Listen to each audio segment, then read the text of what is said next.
Now this is an anomaly, me drinking champagne in the morning, and I don't have a hangover, but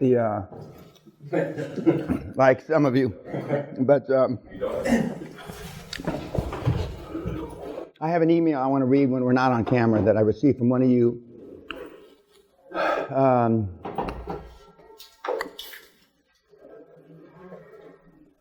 And normally around Christmas and New Year's is when I don't know if mea culpa is the right word, because mea culpa means forgive me. I don't know, but I get these emails from the kids that I was bad, but I did good, and I wouldn't have done good if you hadn't, spit on me or hit me or kicked me or whatever. Okay, so I get a bunch of those from about a couple days ago through the first few days of January. All right, and because the truth is. And again, because I don't care if you like me, and if you like me, that means I did something wrong. But a lot of the kids that get thrown out of the program, drop out of the program, still make a lot of money. Now, this email I'm going to read later, amongst a couple others. I mean, these kids are making tens of millions. And compared to where they came from, and of course I know the real history, and I don't share that. It's like a attorney-client privilege or a doctor-patient privilege. I don't share this stuff. It'd make even a better story if I shared the stuff about just how fucked up they really are, but I don't do that. And but some come out of the blocks like jackrabbits, like you saw Simon the Bell, and some come out like sloths. A sloth is a big prehistoric kind of animal that kind of moves an inch an hour. And some of the sloths get to the goal line before the jackrabbits. I didn't used to believe that 25 years ago because I was a jackrabbit and I got across the line quick. But I didn't, and I look back, it's like when Marcus, in that skiing event he was in, you didn't have to look back, nobody's going to pass him, right? But some of these sloths, I mean... And remember, a turtle can only move forward when it sticks its legs out of the shell and its head out of the shell. And when is it most vulnerable? When it sticks its head and its legs out of the shell. So by definition, when he's taking the most risk is when he's making the most progress. And it's difficult. For some of the kids, they never get it. But I've had guys 10 years later get it. Marcus got it almost immediately when he figured out what the English words meant. He got it almost immediately. Of course, if he had understood from the beginning, he'd be even more ahead than he is now. But the point is, the one guarantee is if you stop swinging at the plate, the only guarantee for sure is that you're never going to put the bat on the ball, and you're never going to be able to hit it. And in the beginning, even though a few of the kids over the years have hit grand slam home runs almost the first time they're up to bat, most hit, in baseball terminology, hit singles, doubles, etc. In cricket terminology, they score only 1 or 2 points. They're not hitting it for 6. Hitting for 6 is like a grand slam home run in baseball. But the bottom line is that they keep swinging. And it's frustrating, and it can be debilitating and depressing, or whatever the word you want to use, when you keep swinging and you're not hitting anything. I understand that. But you're on the crease in cricket terms. You're in the batter's box in baseball terms. So you're in the game. Most of the people never... terrorist was late, but it's all right. The most aren't ever in the game. They don't even make it to the stadium. And so at Christmas, between now and the first few days of January, I'll get emails from a lot of the kids. Now there was no movie last night, but what was the takeaway on your drunkenness? Why do you think? Now it's fucking obvious, but anyway. I'm going to ask Deb, probably the most mature guy in the room. Not probably, is the most mature guy in the room. Although I hear that you were drinking, Deb. I hear the rumor. I drank a lot. But we were having a great time. Yeah. Some great commitments were made. Marcus was gonna. Oh, he gave it to me. Yeah. So this group is committed to 1.18 billions in deals. And but I'll get around to this later. Okay, go ahead, Dan. Yeah. So I think we came together as a group. Bonded, as they say. Yeah. And I had a great time. Probably should have drunk a little less. Well, many a time I should have drunk a little less. Yeah. But I got carried away. well, you can. And you're the best one on it. Yeah. You're more fun when you drive. And You said that? Yes, you don't remember. Oh, you doesn't remember. and that's why we've never not closed a deal at this place, because alcohol is always involved. And people seem to. He drinks to excess wherever he goes. But most people, when they come here, they drink to excess. And I never stop them. None of the butlers were telling you, well, you shouldn't have any more to drink unless you fall down and break furniture and stuff like that, which we've also had happen. Lord, that's right. Remember when you knocked the guy down? Yes. What do you mean? Yeah. When you knocked the little skinny shit down, remember? You remember. It was not really a knockout. No. Okay. But he was antagonizing him about, and the guy. It's always these guys that weigh 50 kilos. Yeah. That are saying, well, you can't really do that. And then he knocked him across the. I was there. Yeah, that's right, Deb. You were there. Yeah, because he dropped picked him and threw him. Yeah. I thought that was the right thing. Except that, of course, you should have thrown him outside. Yeah, but then the furnitures would be okay. But I always say to him, I don't want to do it. Yeah. Maybe do it. No, he didn't want to. He was antagonized. Yeah. This little skinny shit antagonized him. But anyway, But Deb's right. I mean, you've had 3 or 4 days of not hard work, but hard emotional work. As why I said, why are you all so quiet? Because you're coming to grips with what it takes to do like Marcus has done, what it takes to do like I've done for many, many years. And Marcus has stayed focused about 8 years now, more than 8 years. Okay, and it's not easy to stay focused 8 years. It isn't. I mean, it's not easy to stay focused 8 months, let alone 8 years. And so you, as the saying goes, you let your hair down. Anybody else? But Deb's right in his assessment. Anybody else have a thumbnail sketch of why you enjoyed yourselves last night to excess? Not all of you did. Some of you didn't. Okay. Some of you don't drink, which is fine. The Albino, what do you think? I had a good time. I went to sleep early. Worked out. Yeah.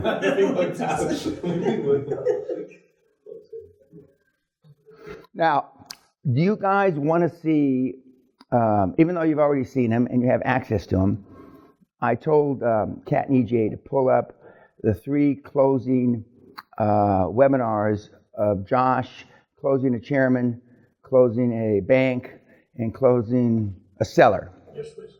Okay. Well, we're going to see that. Okay, then today after lunch. Okay. And again, almost everybody makes it more difficult than it has to be, and spends too much time. And Josh has had success, and he adds a sentence as can. Marcus, I'm the so-and-so group. We have funded so many deals. We have access to capital, which he adds now onto when he's cold calling, which is very powerful and happens to be true. It's always better when it's true. Any questions from anybody about anything? Now, who has a case that they can present right now? Okay, let's go, Doc.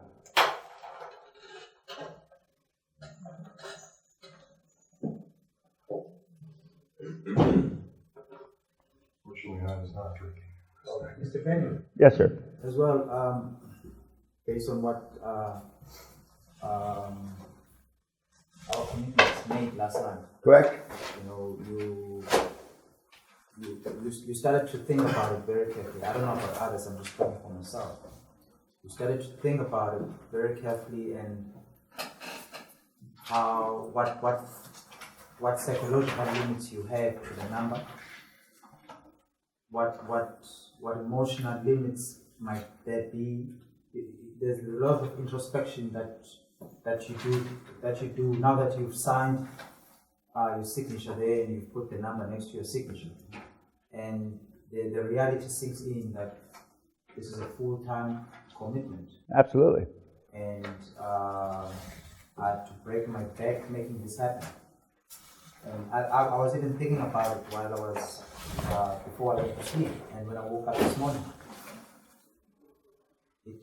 And I know some of you have other jobs, and you know some of you have families, and all these are detract from, or potentially can detract. But when it's the main focus in your life, as it is with Marcus, and as it was for me for many, many years, and all those distractions, you can focus in on the end result that you're looking for, and it's easier. It's not easy because you know for those of you that have kids and wives and sick mothers and all, yeah, but everybody's got something like that. Everybody's got something that can distract them. Baggage. And just like the guy that was doing the crawl down the football field with that kid on his back, we all have that.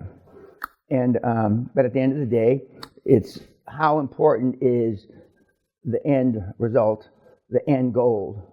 One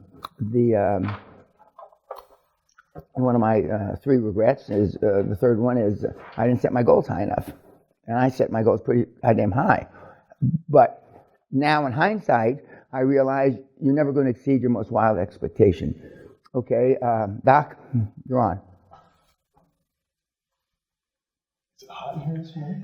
Jesus Christ, don't start. I feel quite comfortable. Again, my name is Dr. John Robinson, and I'm going to be focusing on discussing the merger between LabCo and SynLab. My understanding, I was just looking this statistic up, but there's $80 trillion in GDP wealth globally. I think that's roughly correct. 4.4 trillion of that is M&A activity. So we obviously know that we're here for the focus on M&A. Part of that M&A activity within the European market, and these are two European labs, two European medical labs, there's several billion going on with that as well. Now, LabCo, does anybody know LabCo or SynLab here in the EU? I do. You've heard of this? Yeah. So this was a merger that was about in 2015, and what we'll talk about is how the two came together, what some of the numbers are, and why that might have been a good merger. By our assessment, a good merger was because it's just sort of shitting money. LabCo is a French, so this is like France and Germany coming together. I think it's kind of nice. LabCo is a French holding company. It's all over Europe, as I was saying. These are the numbers from 2012 to 2014 that allowed them to get into a position where they thought coming together was worth it. You can see the margins are huge. They were on a basic trend up over those 3 years from 110, 120, 135 million in EBITDA. Now, why was it going up? The revenue was increasing because obviously they were going through their own acquisition process. They were doing their own roll-up. There was efficiencies, and they were actually increasing their prices along the way too. That was part of their strategy just within LabCo itself. Now the Germans, they're much bigger. Marcus was very happy to know that. He assumed that it was right. SynLab, much larger. From 2012 to 14, their EBITDA 156, 202, all the way up to 233 million euros. They were also increasing their revenue by acquisition, obviously. They had increased demand. There is quite a larger and larger demand towards these types of services in general. Everybody knows what I'm talking about, right? When I say this is just labs, drawing labs, looking for a basic blood assessment. It's used in all different types of arenas within the medical system. They were also doing cost cutting and just overall increasing sales. And there was some level of organic growth. We talked about how organic growth doesn't necessarily help us in a singular situation. This is why we roll up, because we can get past the limits of organic growth. So in 2015, Cinven comes along. This is another private equity group, much larger. I broke it down in terms of how they did it. These are some things that I have some basic questions about. I would love to hear your comments about this. But in August of 15, they purchased Labco, 1.2 billion, and that was a multiple of 8 times. So they're getting huge multiples with this, or significant anyway. And it was done by an $800 million bond offering. Then 2 months later, they're right at it again, and this is all the plan. They were going to get the one person, and they got SynLab 2 months later. And that was a 9-time multiple for 1.9 billion. We're able to break down some of the numbers. So John, did they take the company private, or did they just buy it as a listed company? They bought it as a listed company, yes. 370 million in EBITDA. So $1.5 billion in revenue overall, $370 million in EBITDA, plus the additional 525 between the two. This is both companies. And then a 10% efficiency. This was actually something we talked about also. Dan talked about the standard efficiency that is gained in general across all industries, somewhere between 10 to 20%. Healthcare very specifically 10%. And a document that we had, that we looked up, that we were talking about in another case, specifically mentioned a 9.9% efficiency. What was the deal again? That was The case study from yesterday, Berkshire Hathaway. Heinz, Heinz, that's correct, yes. They had a little table. Correct, and they were looking at other industries, and they happened to mention that 9.9% efficiency. So it's somewhere around 10 to 20%, and that's what with that as well. So in 2016, Cinven then rolled up a few more. These are smaller, as Marcus said, this is shit, meaning it was okay, but in comparison to what the numbers were. But they rolled up a few more. They were also getting these multiples around 9 times. So it pushed the multiple up a little bit. This is a 35% margin. 2017, this is the closest number we have. And what's the end result of the whole thing? Now they're up to 1.9 billion in revenue with a $665 million EBITDA. And again, if we look at the overall multiple of 9 times, this is a $6 billion worth company. And that EBITDA margin is big. Fantastic. The difference between margin and EBITDA? No, margin is, you talk gross margin, it's the profit after expenses, but it doesn't relate to EBITDA. It doesn't indirectly relates to EBITDA, because the bigger the margin, the bigger the EBITDA, but it doesn't directly relate. So you're not taking expenses out, you're just cost of goods sold. Revenue, cost of goods sold is gross margin. EBITDA minus expense, EBITDA. Okay, go ahead. Well, that was really the summary. So John, Yes. is it right that the EBITDA multiple did not grow much From 8 to 9. despite the jump in revenue? Oh, I should mention that, but the regular EBITDA, just independently within the industry, is somewhere around 3 to 5.